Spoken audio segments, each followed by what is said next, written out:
Walter Thompson's weathered hands froze on the steering wheel, his coffee cup suspended halfway to his lips. The massive black bear wasn't supposed to be digging there, not where his father had sworn nothing was buried 60 years ago. It wasn't random scratching at roots. Bruno was excavating with surgical precision, his one good eye fixed on Walter with desperate intelligence. Margaret Davis stumbled backward from her porch, her morning newspaper scattering across the Oregon wind like dying leaves. The coffee mug shattered against her steps, porcelain mixing with autumn dirt. "Sweet Jesus," she whispered, watching 500 pounds of muscle tear through earth that hadn't been disturbed since Eisenhower was president. Walter's father had died keeping secrets from this very spot, taking his final breath while clutching Eleanor's wedding ring. Now Bruno clawed deeper, blood streaking his massive paws, as if 40 years of training had led to this single moment. "Bruno, stop!" Walter's command cracked like winter ice. What had his father buried beneath that oak tree, and why was a one-eyed bear willing to die to find it? Leave a like and share your thoughts in the comments along with the city you're watching from now. Let's continue with the story. Walter Thompson had always been a man who measured life in handshakes and kept promises. At 78, his Korean War medals gathered dust in Eleanor's old jewelry box. But his words still meant something in a world where most folks couldn't be bothered to look you in the eye. The failing gas station on Highway 97 wasn't much to look at.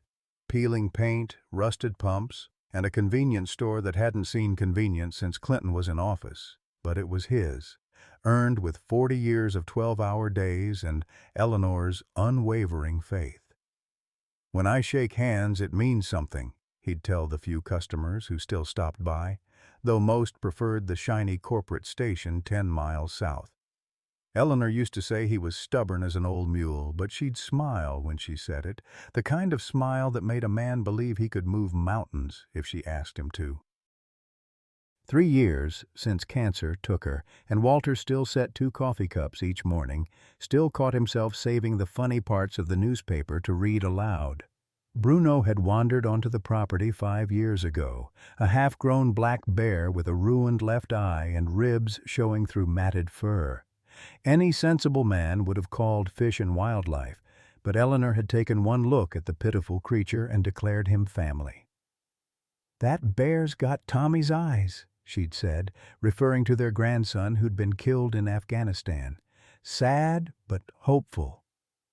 The special permit cost more than they could afford, but Eleanor had ways of making Walter see reason.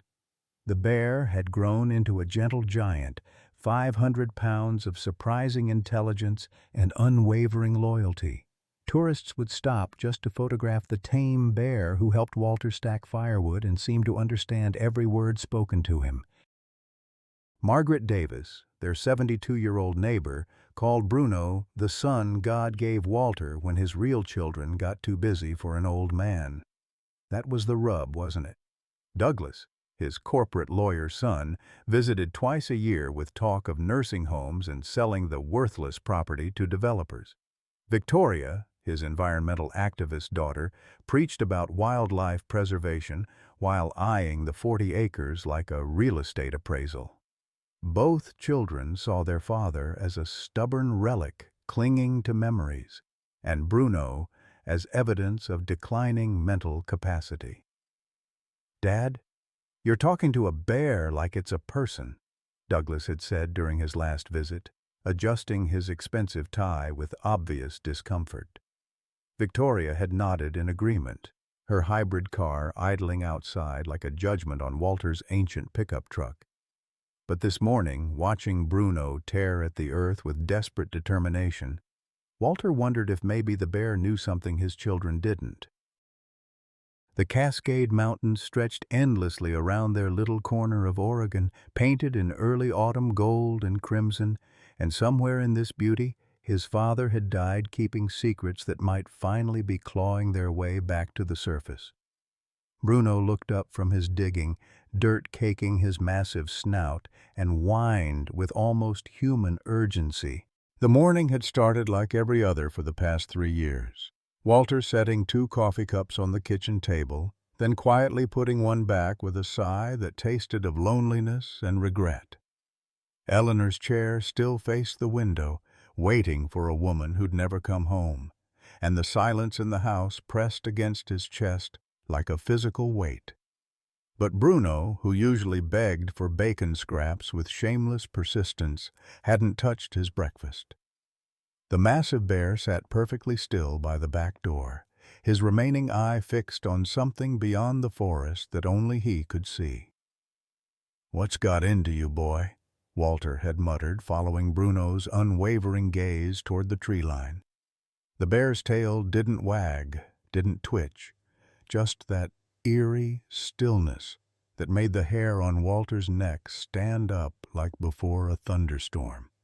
When Bruno finally moved, it was with purpose that made Walter's breath catch. The bear padded directly to a spot 200 yards into the woods near the ancient oak where Walter's father used to sit and whittle on summer evenings.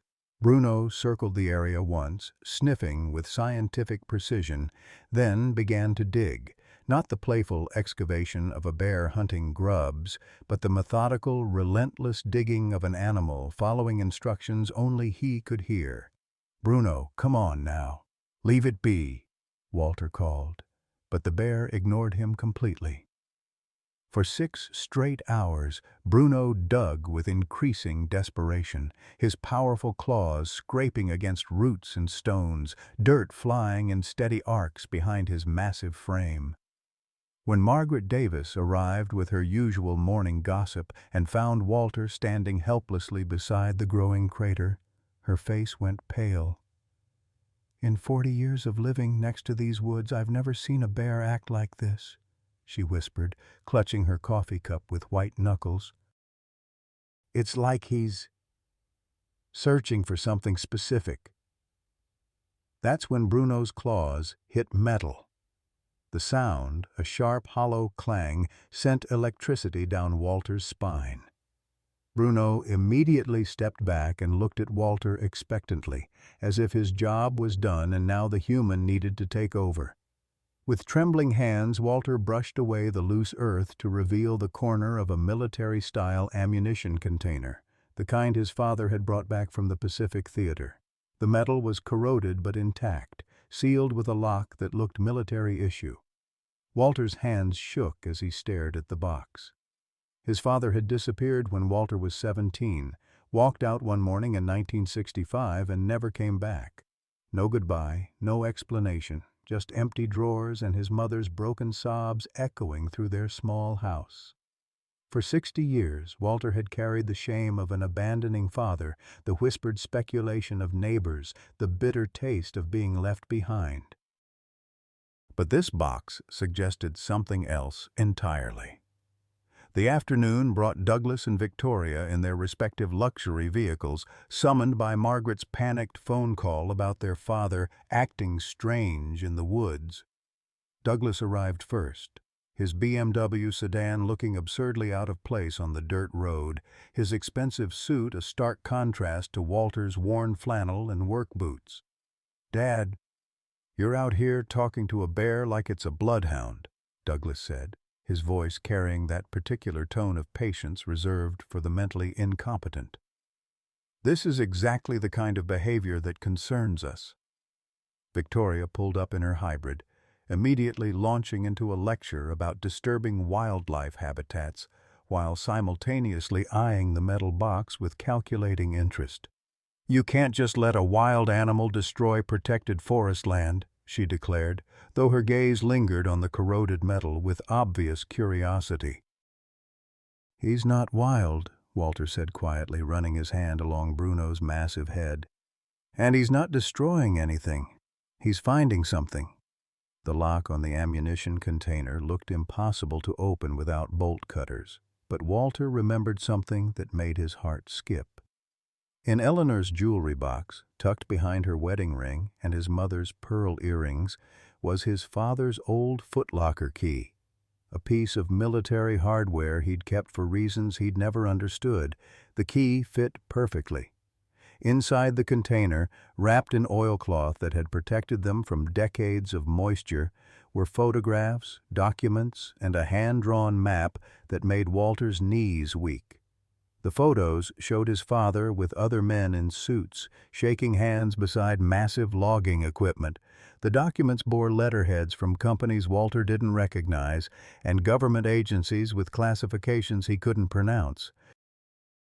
But it was the map that stopped his breath entirely.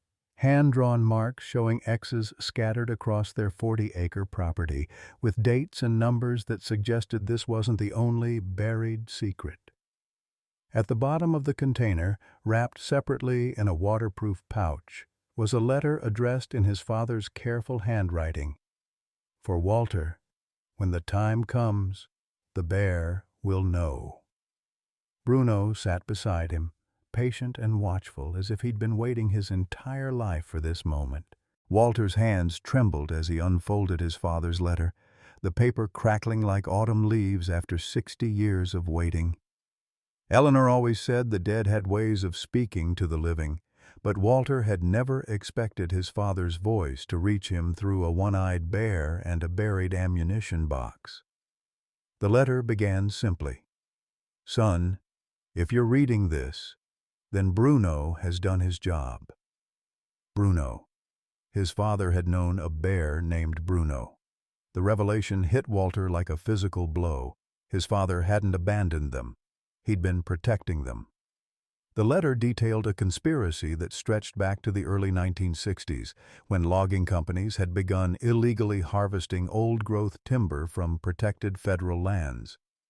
Walter's father, Thomas Thompson, had been a forest ranger who'd stumbled upon the operation and documented everything: falsified permits, bribed officials, and systematic destruction of irreplaceable wilderness.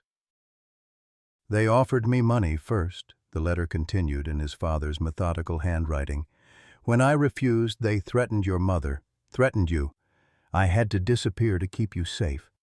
The evidence is buried across our land, insurance that kept them from hurting my family." Margaret leaned over Walter's shoulder, her reading glasses perched on her nose as she absorbed the shocking truth. "Sweet Jesus," she whispered, "your daddy wasn't a coward. He was a hero." But Douglas wasn't convinced. He snatched the letter from Walter's hands, scanning it with a lawyer's skeptical eye. "This could be forged. Dad, you're talking about a conspiracy from 60 years ago involving a trained bear. Do you hear how crazy that sounds?" Victoria studied the hand-drawn map more carefully, her environmental training recognizing the precise markings and surveyor's notations. "These coordinates are accurate," she admitted reluctantly. "And if Dad's right about illegal logging, the environmental damage would be worth billions in today's money." Bruno seemed to understand that his first mission was complete. Without any prompting from Walter, the bear began walking toward the second X marked on the map, located behind the gas station near the old well. His movement was purposeful, deliberate, not the random wandering of a wild animal, but the focused behavior of a creature following deeply ingrained instructions. The second excavation site revealed an even larger container, buried deeper and sealed with military-grade waterproofing. Inside were audio recordings on ancient reel-to-reel tapes, their magnetic surfaces somehow preserved despite decades underground. Walter's hands shook as he threaded the first tape onto Margaret's old player, one of the few devices still capable of reading the obsolete format. His father's voice filled Margaret's kitchen like a ghost returning home. "This is Forest Ranger Thomas Thompson, badge number 7742, recording evidence of systematic environmental crimes on federal lands. Today is June 15th, 1965. If something happens to me, this recording serves as my testimony." The tapes documented meetings between logging executives and corrupt government officials, detailing bribes, falsified environmental impact reports, and systematic destruction of protected wilderness areas. But more chilling were the later recordings, where Thomas Thompson's voice grew increasingly desperate as he realized the scope of the conspiracy and the danger to his family. "They've been watching the house," his father's voice crackled through the old speakers. "I've trained the bear cubs to recognize specific scents, to find the buried evidence if something happens to me. It's not much of a legacy to leave, Walter, but it's the truth. Sometimes that's all a man has." Douglas stood in stunned silence as his grandfather's words painted a picture completely different from the family mythology he'd grown up believing. The man they'd been told was an irresponsible deserter had actually been a dedicated conservationist who'd sacrificed everything to expose environmental crimes that would have been worth hundreds of millions in illegal profits. But the recordings revealed something even more disturbing. The conspiracy hadn't ended with Thomas Thompson's disappearance. It had evolved. Companies had been founded on the profits from illegal logging, political careers had been built on bribes, and entire family fortunes had been established on the environmental destruction Thomas Thompson had died trying to prevent. Victoria's face went white as she recognized one of the names mentioned repeatedly in the recordings. "Mayor Patterson's grandfather was one of the conspirators," she whispered. "The Patterson family has controlled this town's politics for 50 years. Bruno had been systematically checking each X marked on the map, and by sunset they had uncovered 5 more containers. Each revealed another layer of the conspiracy: photographs of illegal logging operations, copies of falsified permits, bank records showing bribes, and detailed environmental damage assessments that would have made front-page news in any decade. The final container, buried beneath a lightning-struck pine tree near the property's eastern boundary, contained something that made Walter's blood run cold: a death certificate for Thomas Thompson, dated 3 weeks after his supposed disappearance, listing cause of death as accidental drowning. But clipped to the certificate was a note in his father's handwriting: "They'll say I drowned in Crater Lake." "I've never been swimming in my life." As darkness fell over the Oregon wilderness, Walter sat on his porch with Bruno beside him, trying to process the magnitude of what they'd discovered. His father hadn't abandoned his family. He'd been murdered for trying to protect the environment. The corruption that killed Thomas Thompson was still alive, still profiting from environmental destruction, still controlling the local political structure. Margaret brought out coffee and her famous oatmeal cookies, settling into Eleanor's old chair with a heavy sigh. "Your daddy was a good man, Walter. Always knew it in my heart." But Douglas was already on his phone, pacing nervously as he spoke in hushed tones to someone about document authentication and statute of limitations. Victoria sat staring at the evidence spread across the porch table, her environmental activism suddenly personal in a way that made her hands shake. Bruno rested his massive head on Walter's knee, patient and watchful, as if his 60-year mission was finally complete. But Walter had a growing sense that uncovering the truth was only the beginning. Now they had to survive long enough to expose it. The threats started the next morning. Walter found "Stop Digging" spray-painted across the gas station's front windows in blood-red letters, and Bruno refused to let him approach the building until he'd thoroughly sniffed every corner for danger. The bear's protective instincts had intensified overnight, as if the discovery of Thomas Thompson's evidence had triggered some deeper programming that made him hyper-vigilant about Walter's safety. Margaret discovered her mailbox had been vandalized too, stuffed with photos of the evidence containers, and a note written in block letters: "Mind your own business or join the old Ranger." But Margaret Davis had been through the Depression, World War II, and 40 years of widowhood. It would take more than anonymous threats to intimidate a woman who'd raised 5 children while her husband fought in Korea. "Some folks think they can scare an old lady," she told Walter over coffee, her hands steady as she buttered toast despite the morning's intimidation. "They don't know I've been scared before and came out swinging." Douglas arrived from Portland that afternoon with a team of lawyers and document authentication experts, his initial skepticism replaced by the calculating intensity of a corporate attorney who'd recognized a potentially massive case. The audio recordings had been verified as genuine, the handwriting analysis confirmed Thomas Thompson's authorship, and the environmental damage assessments represented billions in modern dollars, enough to destroy political careers and bankrupt the companies built on illegal logging profits. "Dad, we need to talk about security," Douglas said, his usual condescending tone replaced by genuine concern as he watched Bruno patrol the property's perimeter. "These people killed Grandfather. They won't hesitate to eliminate witnesses." But Victoria had been conducting her own investigation, using her environmental activist network to research the modern descendants of the original conspirators. What she'd discovered made the 60-year-old crimes seem almost quaint by comparison. The Patterson family hadn't just profited from illegal logging. They'd expanded into a multi-generational empire of environmental destruction that stretched across 3 states. "Mayor Patterson's logging company has been clear-cutting protected wilderness for decades," Victoria explained, spreading satellite photos across Walter's kitchen table. "They're using the same falsified permit system Grandfather documented. The same bribes, the same cover-ups, just on a much larger scale." The bank records from Thomas Thompson's evidence revealed a sophisticated money laundering operation that had been funding political campaigns for 6 decades. Local judges, state representatives, even federal officials had been receiving campaign contributions from companies that existed only on paper, their profits derived entirely from environmental crimes. Bruno seemed to understand that the family was in danger. He'd begun sleeping across the threshold of Walter's bedroom door, and his usual gentle demeanor had been replaced by constant vigilance.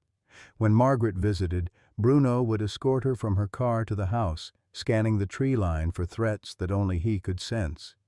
The first direct attack came on the 3rd night after the discovery. Walter was awakened by Bruno's low, threatening growl, a sound he'd never heard from the gentle bear. Through his bedroom window, Walter could see flashlight beams moving through the woods, converging on the house from multiple directions. Professional movements, coordinated and silent. "Stay down," Walter whispered to Margaret, who'd been sleeping in Eleanor's old sewing room since the threats intensified. He reached for the Korean War service pistol he kept in his nightstand, checking the chamber with movements that came back after 60 years like muscle memory. Bruno was already at the front door, his massive frame blocking the entrance, muscles coiled for action. When the first intruder tried to jimmy the lock, 500 pounds of protective fury exploded through the door, sending the would-be assassin flying into the porch railing with a sickening crack. The gunshots that followed were muffled by suppressors, but Bruno's roar of pain and rage echoed across the mountains like rolling thunder.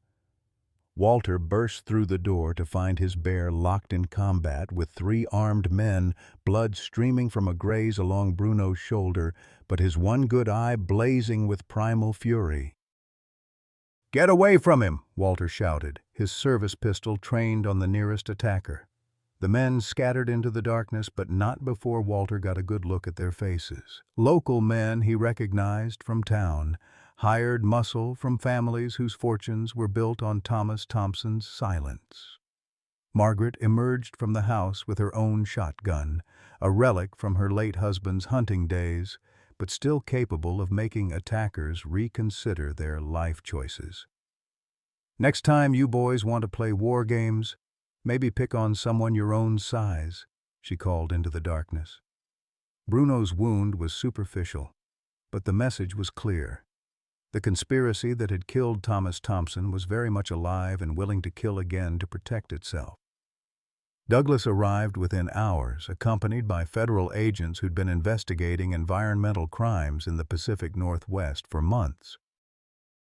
"Your father's evidence is the missing piece we've been looking for," Agent Sarah Chen explained as she examined the audio recordings with sophisticated equipment.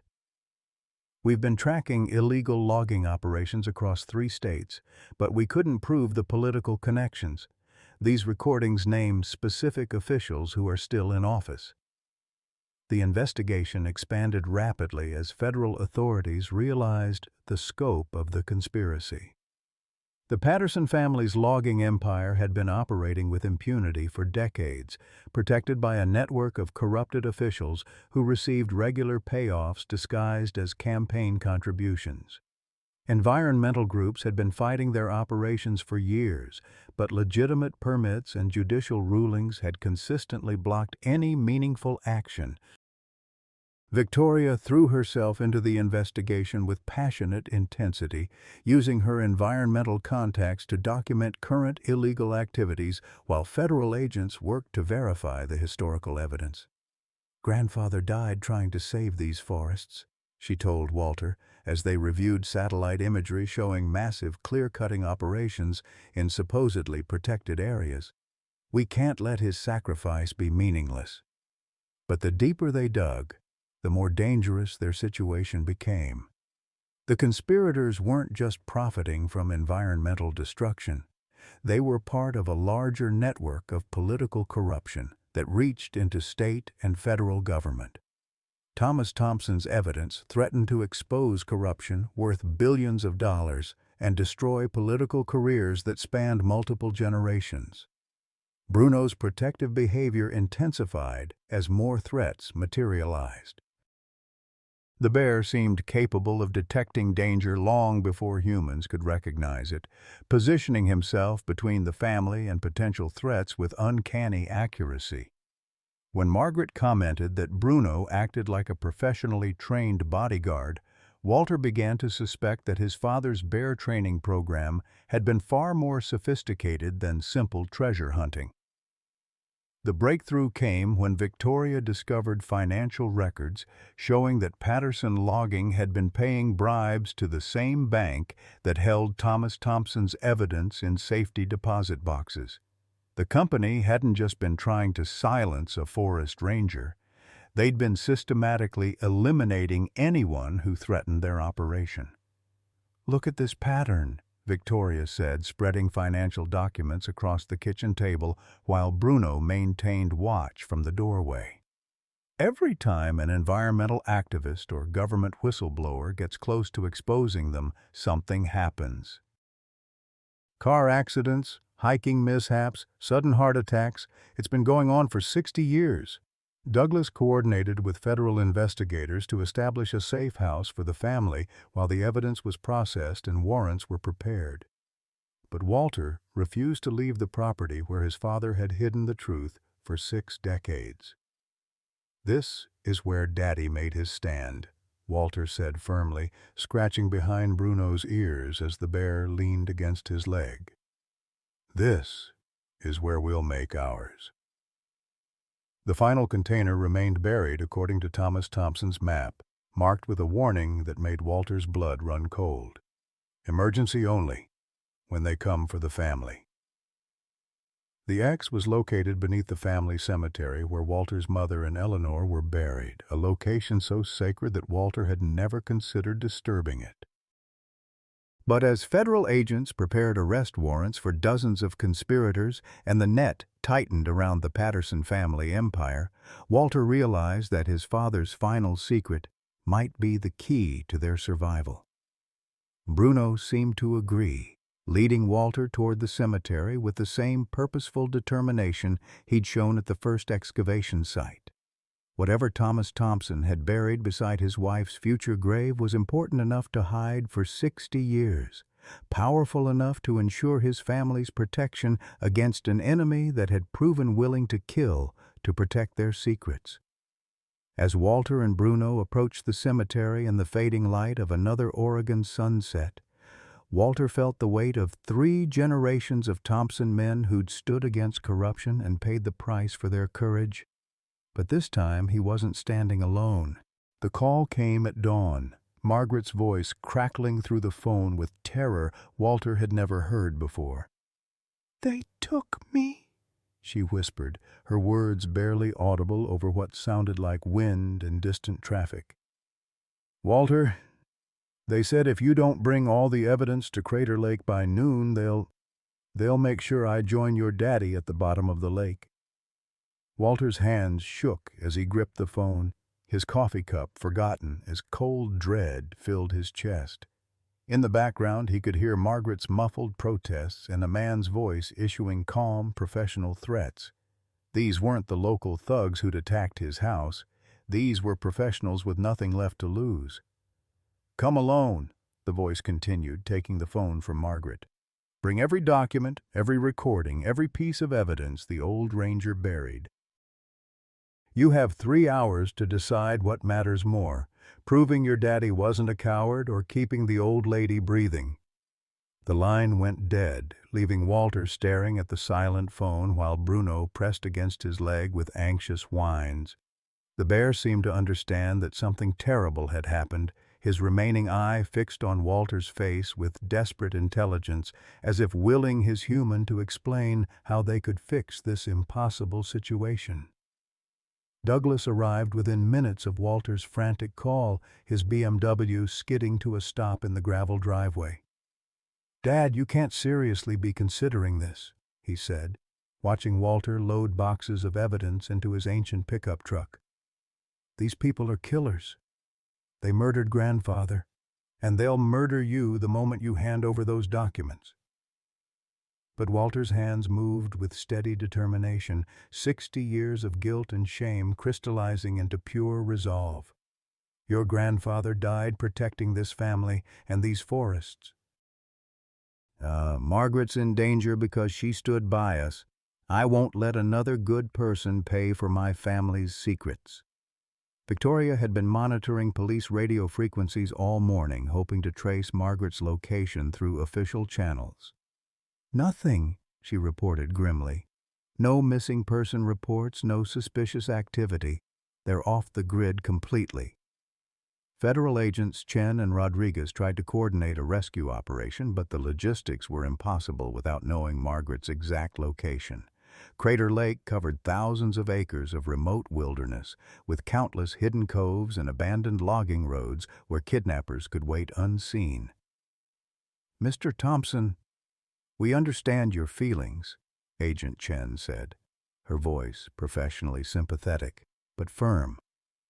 "But if you hand over that evidence, you're not just signing Margaret's death warrant, you're letting your father's killers escape justice permanently."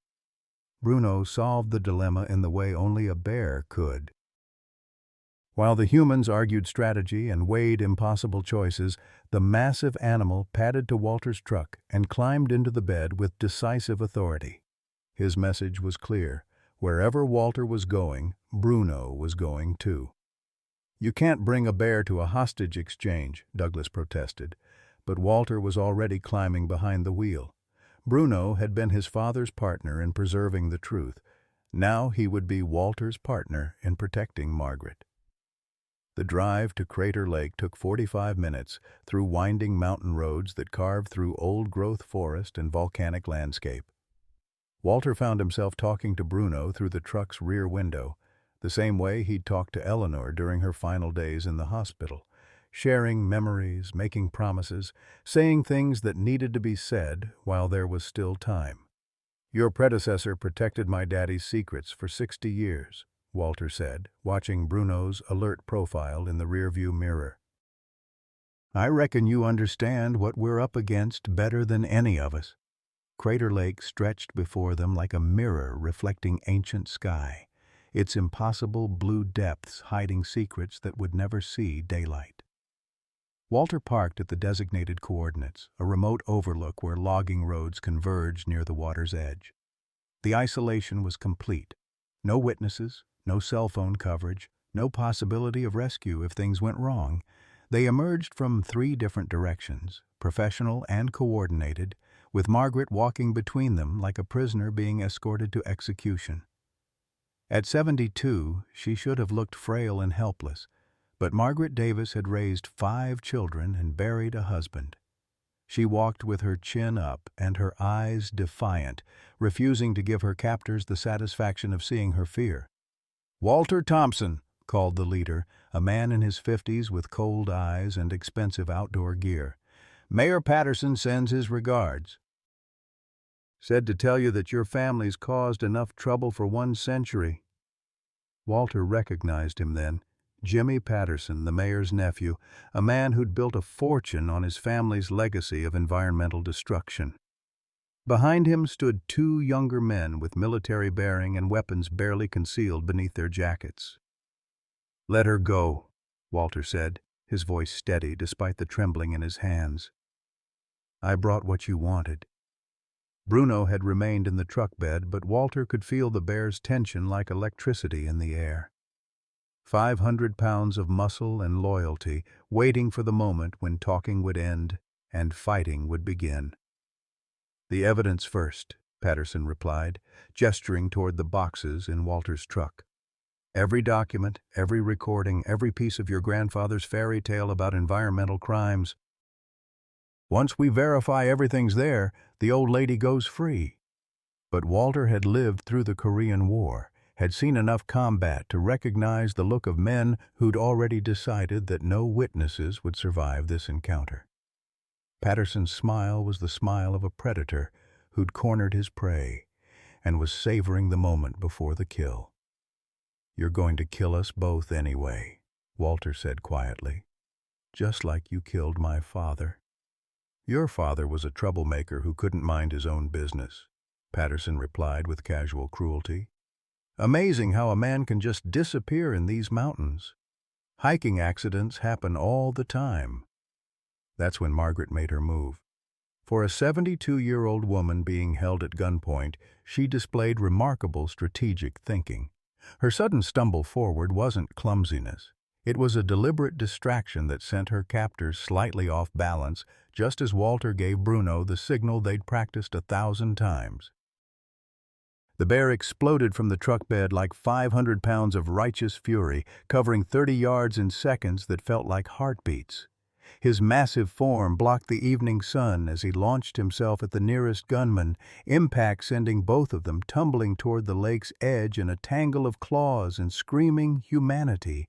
Walter moved with muscle memory from his military training, diving behind his truck as gunshots echoed across the water. But these weren't the random shots of panicked amateurs.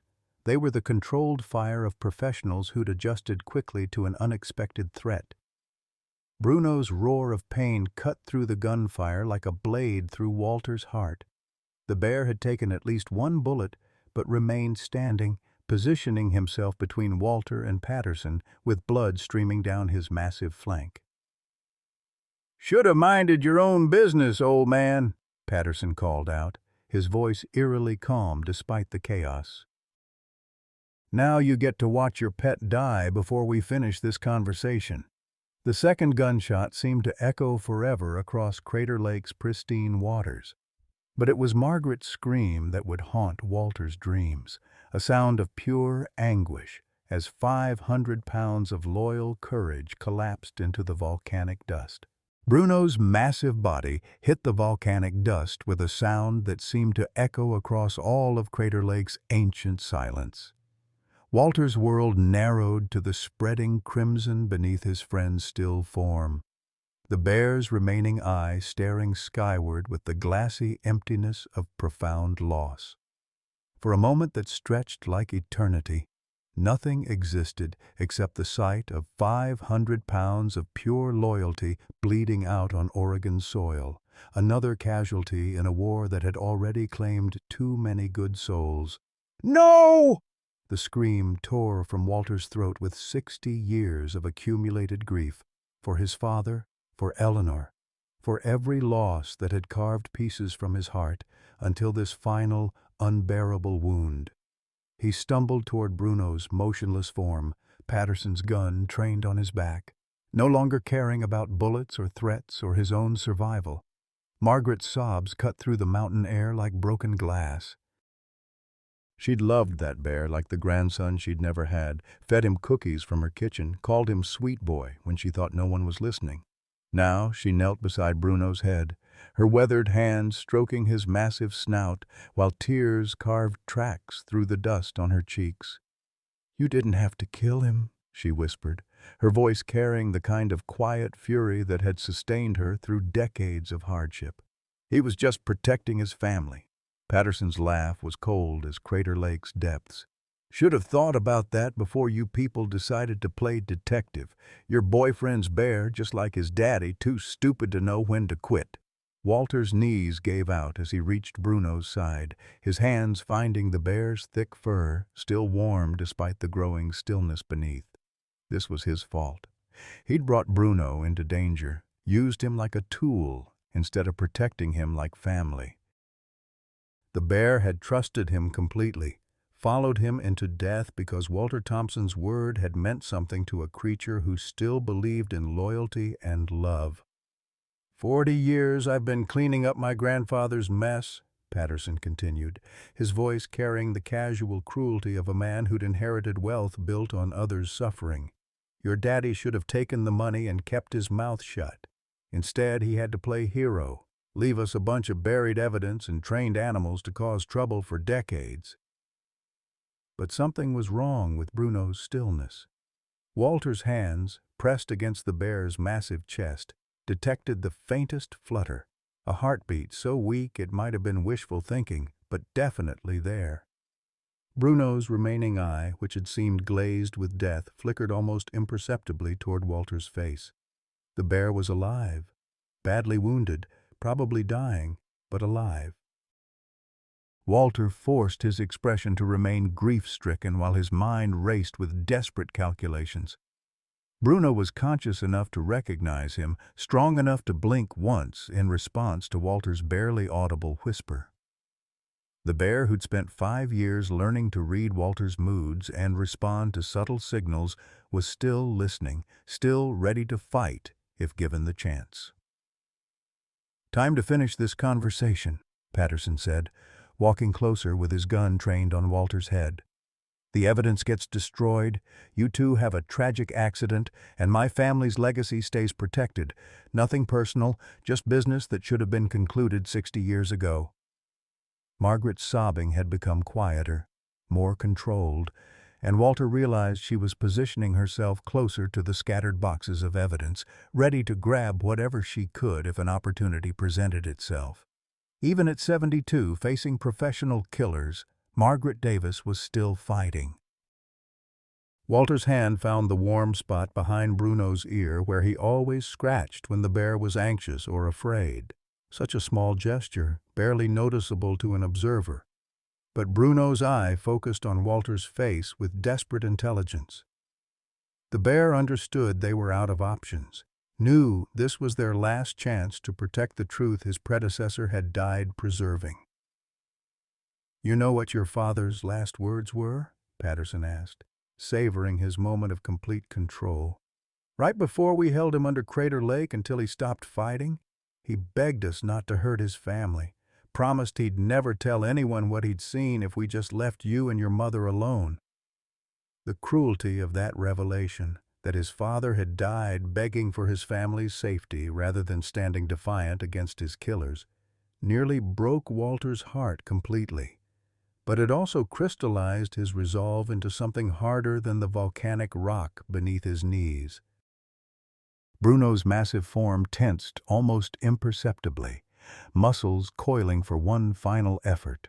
Walter met the bear's gaze and saw not the gentle giant who helped stack firewood and charmed tourists, but the descendant of animals trained to protect Thompson family secrets with their lives. "Your grandfather trained bears to find buried treasure," Patterson continued, moving close enough that Walter could smell his expensive cologne mixed with gunpowder. "My grandfather trained men to bury problems permanently." That's when Walter whispered the command his father had taught him 60 years ago, words he'd found in Thomas Thompson's final letter but never understood until this moment. "Bruno, protect the family." 500 pounds of supposedly dying bear exploded upward with the fury of 3 generations of Thompson family guardians. Bruno's mortal wound had been a graze along his shoulder, painful and bloody, but far from fatal. The bear's apparent death had been an act worthy of Hollywood, complete with glassy eyes and perfect stillness, performed for an audience that had underestimated both his intelligence and his loyalty. Patterson's scream of shock turned into a gurgle of terror as Bruno's massive paw connected with his chest, sending the gun spinning into Crater Lake's pristine waters. The bear's remaining eye blazed with primal fury as he pinned the man who'd just confessed to murdering Walter's father, his massive weight holding Patterson motionless against the volcanic rock. Margaret moved with surprising agility for a 72-year-old woman, scooping up scattered evidence while Patterson's accomplices scrambled for their weapons. "Stay down, you murderous sons of bitches!" she shouted, wielding a tire iron she'd grabbed from Walter's truck like a weapon forged in righteous anger. The sound of approaching helicopters cut through the mountain air like salvation itself. Federal agents had been monitoring the situation from a distance, waiting for the moment when they could move without endangering the hostages. Agent Chen's voice crackled through a bullhorn. "Federal agents! Drop your weapons and step away from the civilians!" But Walter's attention was focused entirely on Bruno, whose massive form was trembling with exhaustion and pain despite his heroic recovery. The shoulder wound was worse than it had appeared, blood loss making the bear unsteady even as he maintained his protective stance over the captured Patterson.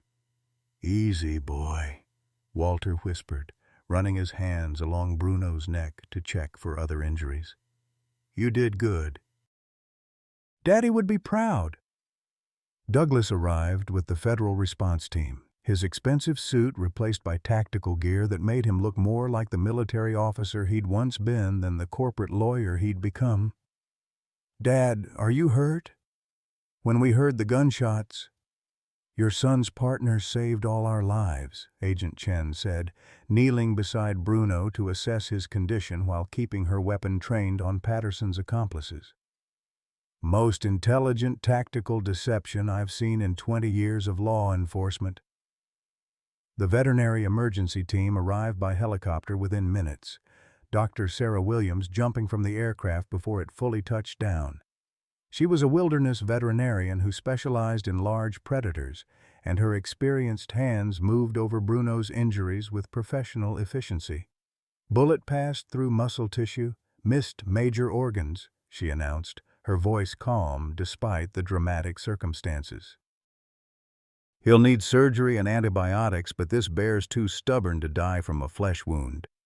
Patterson, still pinned beneath Bruno's weight, glared up at Walter with the impotent rage of a man whose family's 60-year crime spree had finally been exposed. "You have no idea what you've done," he snarled. "My family built this county. Without us, these mountains would still be worthless wilderness." Margaret's tire iron hovered inches from Patterson's face. "Some things are worth more than money, you murdering piece of trash. That bear's got more honor in one claw than your whole family's had in 3 generations." The true scope of the Patterson family's crimes emerged over the following hours as federal agents processed the evidence Walter's father had hidden for 6 decades. The audio recordings, financial documents, and environmental assessments revealed a conspiracy that had evolved from simple illegal logging into a multi-generational empire of environmental destruction worth billions of dollars. Victoria worked with environmental investigators to document current illegal activities, her laptop displaying satellite imagery that showed massive clear-cutting operations in supposedly protected areas. "They've been using the same falsified permit system grandfather exposed," she explained to the assembled agents. "The same bribes, the same cover-ups, just expanded across 3 states. But the most shocking revelation came from Douglas, who'd been quietly investigating his family's legal history since the evidence first surfaced. "Patterson's grandfather didn't just kill our grandfather," he announced, his lawyer's composure cracking with emotion. "He killed anyone who threatened their operation."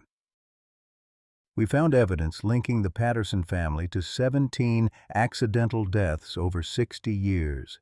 Environmental activists, government whistleblowers, honest politicians who wouldn't stay bought." Bruno's surgery took place in the field, Dr. Williams working with portable equipment while Agent Chen coordinated arrests across 3 counties. The bear remained conscious throughout the procedure, his remaining eye fixed on Walter's face as if drawing strength from their bond.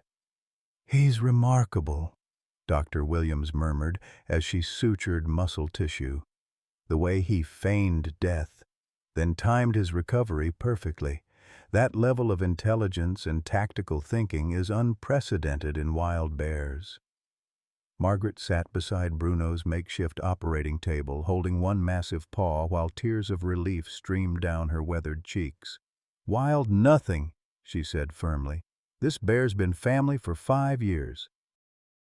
He just proved family's worth dying for." The arrests continued through the evening as federal agents unraveled a network of corruption that reached into state and federal government. Mayor Patterson, 3 county commissioners, 2 state representatives, and dozens of logging company executives were taken into custody on charges ranging from environmental crimes to conspiracy to commit murder. As sunset painted Crater Lake in shades of gold and crimson, Walter sat beside Bruno's recovery area, watching his bear friend sleep peacefully under the influence of veterinary painkillers. The massive chest rose and fell with steady breathing, and occasionally Bruno would make soft sounds that Dr. Williams assured them indicated comfortable dreams rather than pain. "Your father would be proud," Agent Chen said, settling beside Walter on a fallen log. 60 years of patient investigation, and you solved it in a week with the help of a one-eyed bear who refuses to quit." Douglas approached with documents that would change everything. "Dad, the federal government wants to purchase our land for a national wildlife preserve. They're offering enough money to establish the largest private conservation fund in Oregon history." But Walter's eyes remained fixed on Bruno's sleeping form. What kind of life would that be for him? Locked up in some facility, poked and prodded by researchers who want to study his intelligence? Victoria had been thinking the same thing. "There's another option," she said quietly. "We could establish a private wildlife sanctuary on our land. Bruno could live free, but with veterinary care and protection. Other rescued bears could join him, a place where damaged animals get second chances." Margaret squeezed Walter's hand with fingers that had grown strong through 7 decades of hard work and heartbreak. Some folks spend their whole lives looking for treasure," she said, echoing words Walter had spoken during Bruno's surgery. "Seems to me you found yours in a one-eyed bear who saw more than most humans ever will." As night fell over the Oregon mountains, helicopters transported the wounded and the arrested back to civilization, but Walter chose to remain beside Bruno until morning. Agent Chen left a secure satellite phone in case of emergencies, but the immediate danger had passed with Patterson's capture. Under stars that had witnessed 60 years of buried secrets, Walter told Bruno about the sanctuary they would build together, about the other bears they would help, about the legacy of protection and love that would honor both his father's memory and Bruno's courage. "Tomorrow we go home, boy," Walter whispered, his hand resting on Bruno's massive head. "Tomorrow we start building something beautiful from all this pain." Bruno's remaining eye opened slightly, focusing on Walter's face with the kind of trust that transcends species, the kind of love that makes ordinary creatures capable of extraordinary heroism. In that moment, Walter understood that his father's greatest gift hadn't been buried treasure or hidden evidence. It had been the knowledge that loyalty and love could survive any tragedy, could transform any loss into something meaningful and lasting. The truth about Thomas Thompson's murder would make headlines across the nation, but the real story, the story of a man and a bear who chose love over vengeance, protection over profit, would be written in the lives they touched and the wilderness they preserved for future generations. 6 months later, the morning sun painted the Oregon mountains in shades of gold and hope. As Walter Thompson stood on his front porch, coffee cup in hand, watching a miracle unfold across 40 acres of preserved wilderness. The Thompson Wildlife Sanctuary had become everything he'd dreamed and more. A place where damaged souls, both human and animal, found second chances among the towering pines his father had died protecting. Bruno emerged from the renovated barn that served as the sanctuary's medical facility, his shoulder fully healed but bearing a small scar that would forever remind Walter of the day they'd faced death together and chosen love over vengeance. The massive bear wore a specially designed harness with a medal reading "Hero" in simple block letters awarded by the governor himself during the sanctuary's dedication ceremony. "Morning, boy," Walter said, scratching behind Bruno's ear in the spot that never failed to make the bear's remaining eye close with contentment. "Ready for another day of changing lives?" The sanctuary now housed 12 rescued bears, each with their own story of survival and recovery. There was Cinnamon, an elderly female who'd been rescued from a roadside zoo where she'd been kept in a concrete cage for 20 years. There was Scout, a young male who'd lost his mother to poachers and arrived so traumatized he wouldn't eat for weeks. And there was Rosie, a female cub born with a deformed paw who'd been rejected by her mother but had found acceptance and love among the sanctuary's unusual family. Margaret Davis, now bearing the title of head bear grandmother, approached with her usual armload of homemade treats and unlimited affection. At 73, she moved with the energy of a woman half her age, her purpose renewed by the constant presence of creatures who appreciated her mothering instincts without judgment or reservation. "Bruno, you handsome devil," she called, producing a specially baked oatmeal cookie from her apron pocket. "Dr. Williams says you can have one treat before the school children arrive." The sanctuary's educational program had become legendary across the Pacific Northwest. Every week, busloads of children arrived to learn about wildlife conservation, bear behavior, and the importance of protecting natural habitats. Bruno had proven to be a natural teacher, demonstrating problem-solving skills and gentle interaction that left visitors speechless with wonder. Douglas arrived for his weekly visit, his corporate suits replaced by practical outdoor clothing that better suited his new role as the sanctuary's legal advisor and chief fundraiser. The transformation in Walter's son had been as dramatic as any of the rescued bears, from a profit-driven lawyer to a passionate advocate for environmental protection and animal welfare. "Dad, the Nature Conservancy called," Douglas announced, settling into one of the porch chairs that had become the sanctuary's informal headquarters. "They want to partner with us on a statewide bear rescue network. We could be helping animals across Oregon within the year." Victoria bounded up the porch steps with her usual infectious energy, her environmental activism now focused on hands-on conservation rather than abstract protests. She'd moved back to Oregon to serve as the sanctuary's education director, finding more satisfaction in teaching children about wildlife than she'd ever found in boardroom battles over corporate environmental policy. "The veterinary students from Oregon State are here for their monthly rotation," she reported, gesturing toward a group of young people setting up equipment near the medical facility. "Dr. Williams says Bruno's intelligence scores are off the charts. They want to study his problem-solving abilities for their research on animal cognition."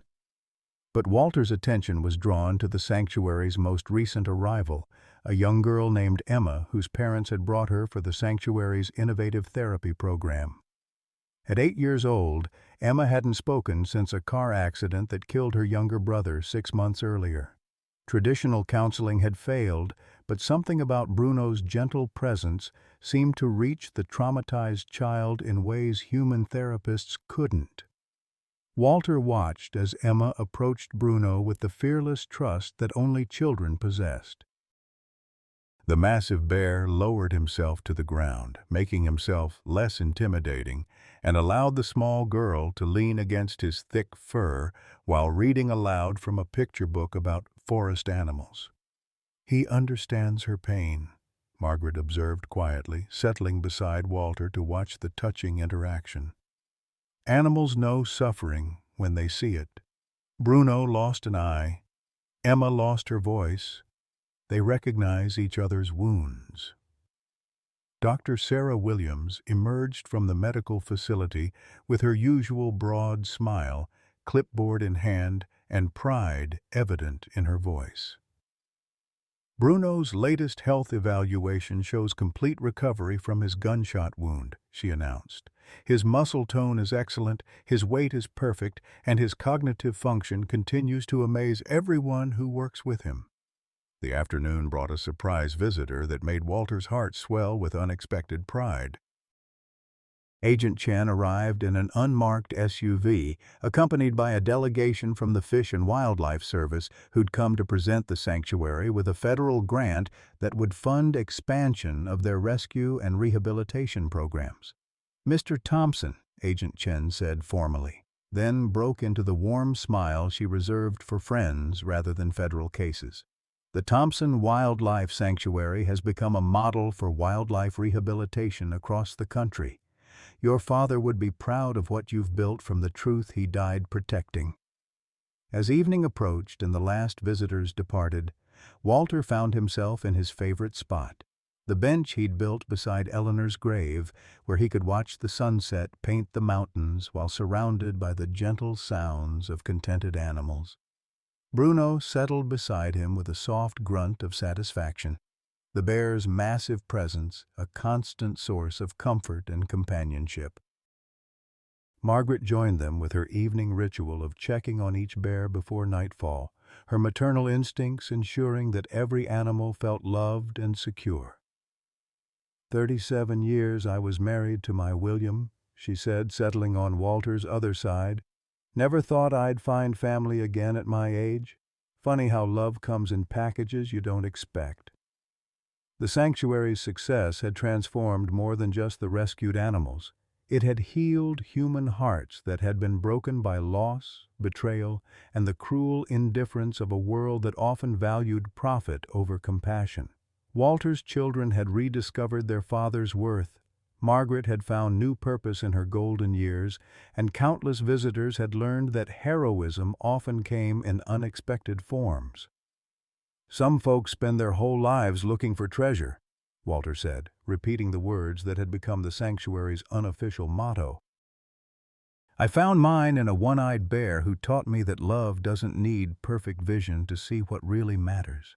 Bruno's contented rumble seemed to agree as the Oregon stars emerged overhead, witnesses to a legacy of loyalty that would endure for generations. Sometimes life's greatest treasures come disguised as burdens we never wanted. Walter Thompson thought Bruno was just another responsibility thrust upon him by a father who'd abandoned his family 60 years ago. At 78, Walter felt useless, forgotten by his children, drowning his sorrows in whiskey and regret.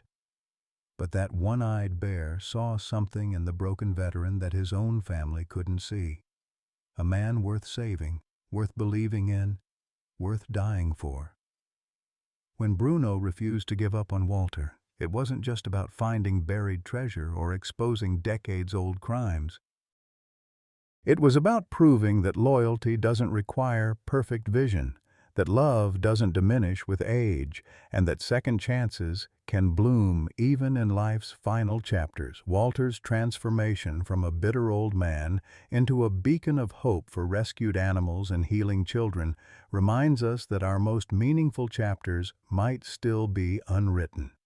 Bruno didn't just uncover Walter's father's buried secrets. He unearthed Walter's buried purpose. In a world that often discards what seems broken or outdated, their bond proves that sometimes the things we think are useless turn out to be the most precious of all. What useless thing in your life might actually be your greatest treasure? Have you ever had an unexpected companion show you your own worth when you couldn't see it yourself? Share your story in the comments below. We'd love to hear how loyalty and love have surprised you.